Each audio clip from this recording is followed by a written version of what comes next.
It's 4:57 p.m. Pacific time on Tuesday, April 1st, and the New York Times is reporting that Randy Fine has beaten Josh Weil in the special election in Florida District 6.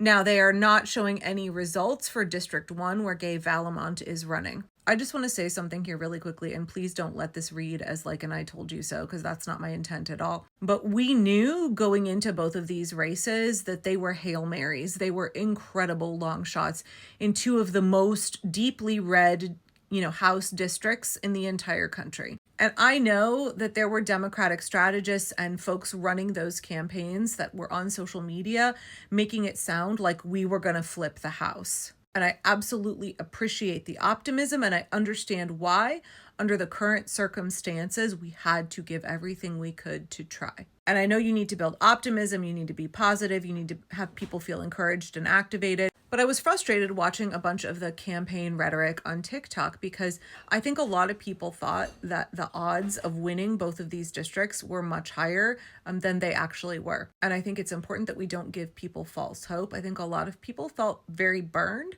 after Kamala's campaign when we found out that, internal correspondence and discussions from the campaign showed that they knew they were not going to win, but that they made it seem like they were going to win. And obviously you can't be defeatist and you have to be positive, but I think that took the wind out of a lot of people's sails. They felt like they were given false hope. And I was worried that the we're going to flip the House rhetoric might do the same thing, because especially after two Democratic members of the House passed away in the last couple of weeks, we knew that even winning both of these seats meant that the House was not going to get flipped. But as late as this morning, I was seeing Democratic campaigners saying, we're going to flip the House. And again, you have to get the vote out, but I wish it had been communicated a little bit more realistically to people that these were both huge long shot seats, and that because the stakes were so high, because we had no other choice, we had to put everything we could into these elections. But that any gains in these districts are great, even if the candidates don't win. These are still worthy races, and it's really important that we engage in politics in this way right now.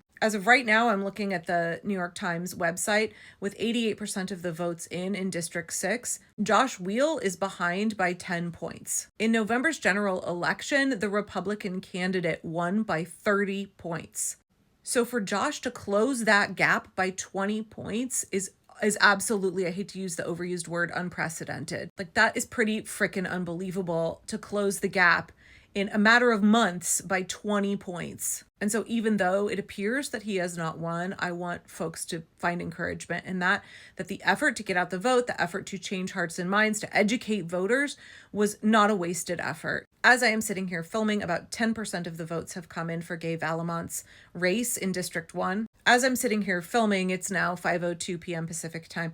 About 10% of the votes for District 1 have come in, and it's way too early to call. But I don't want folks to feel like even if we lose these races, that all is lost or it was a wasted effort. It's totally okay to be disappointed if your candidate doesn't win, especially when the stakes are really high. But we did know that both of these districts were Hail Mary districts. And so Democrats had no choice but to try. In a normal election cycle, there would not have been this kind of effort in Matt Gaetz's district, nor in Waltz's district either, because we knew it was such a long shot. So I just want y'all to look for whatever wins are there, and closing the gap by 20 points in a deeply red district is a huge, huge win. And we'll just have to wait and see how the District 1 race plays out.